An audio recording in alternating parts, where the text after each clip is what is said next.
How do you feel great on vacation? Like really good? Easy. You go to Aruba. You'll spend your time relaxing on cool white sand beaches and floating in healing blue water. You'll immerse yourself in natural wonder and find your center on an island where things move at your speed. You won't just feel great, you'll feel relaxed, renewed, and ready for life.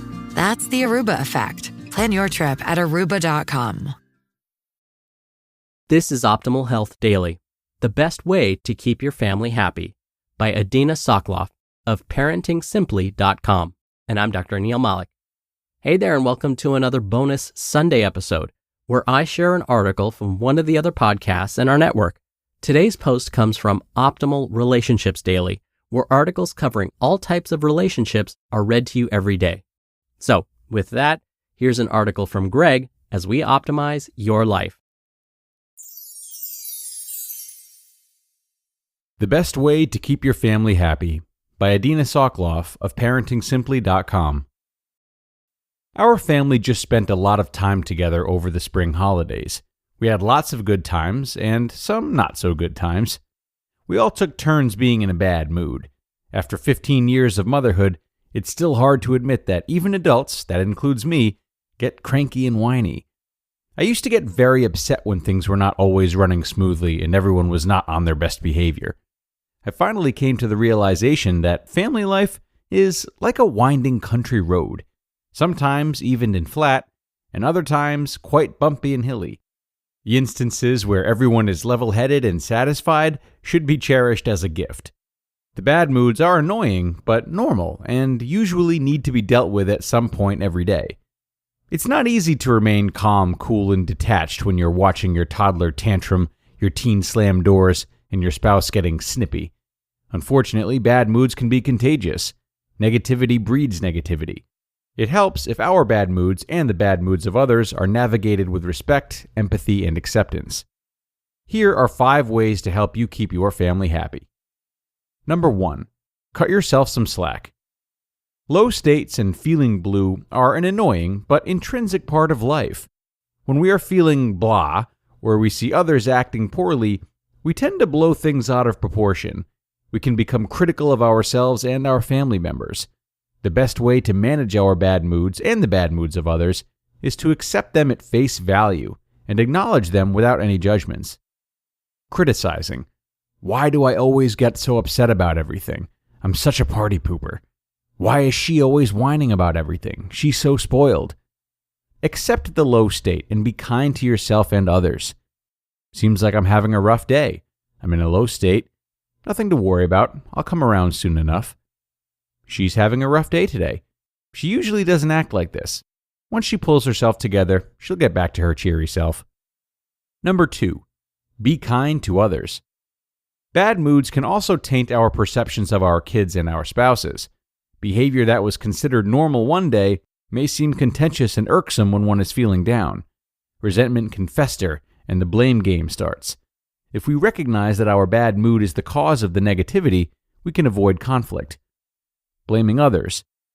Why do you kids have to complain about everything? You're so annoying and rude. Recognizing the low state. I must be in a really bad mood. Everything they do or say is bothering me, even the things that they do regularly that I usually don't notice. Number 3. Talk about yourself. Families who have healthy communication and coping skills will manage the rough spots more effectively. It's helpful for parents to learn ways to deal with the frustrations of everyday life with kids so that they can act as role models. Children learn best by observing their parents' behavior. If parents are calmer and less prone to bad moods, children will naturally follow suit. In my classes, I teach parents to use one of the most helpful, productive, and effective communication tools, the I statement. Every member of the family can use this handy skill. Instead of accusing, you're acting like a baby with all this crying and yelling. Speak about your feelings. I'm getting frustrated with all this fighting. I'm having trouble holding on to my patience with all the loud fighting going on around me. Children can also be taught to use the I statements. Instead of accusing, you are so stupid, teach them to speak about themselves. I get upset when you tease me about my questions. I don't like it when you touch my stuff without permission. Number 3, don't do anything. Many health professionals recommend postponing any important decisions until good humor is restored. Discussions of a serious nature should be avoided as well, until everyone is feeling happy.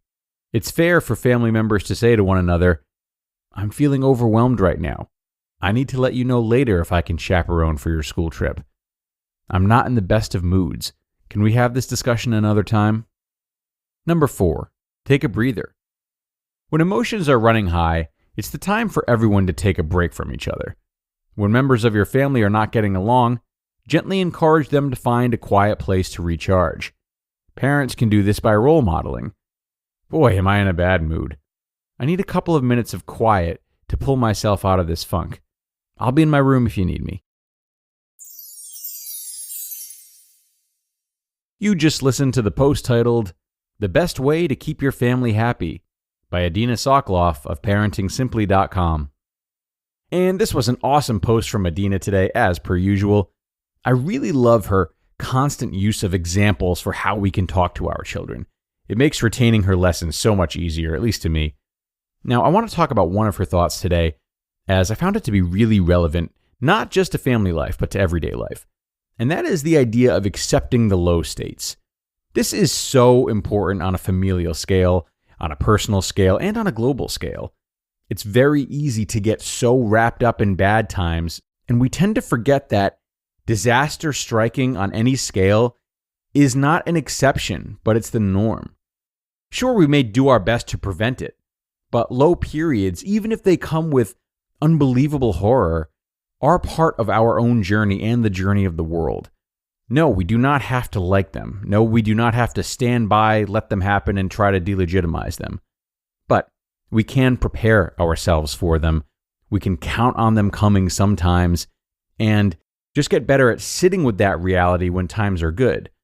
This keeps us more grounded and less attached during the good times, but also more balanced and aware in the bad times. Definitely something we can all take time to reflect on more. And to me, it helps us be better agents of change during the bad times when we're not so overwhelmed by them, if that makes sense. That's it for me, though, everybody. I thank you so much for being here with me once again. I always love our time together. I'm wishing you a great rest of your Friday, and do be sure to come on back for tomorrow's Q&A, where we will help out one of your fellow listeners. That's where your optimal life awaits.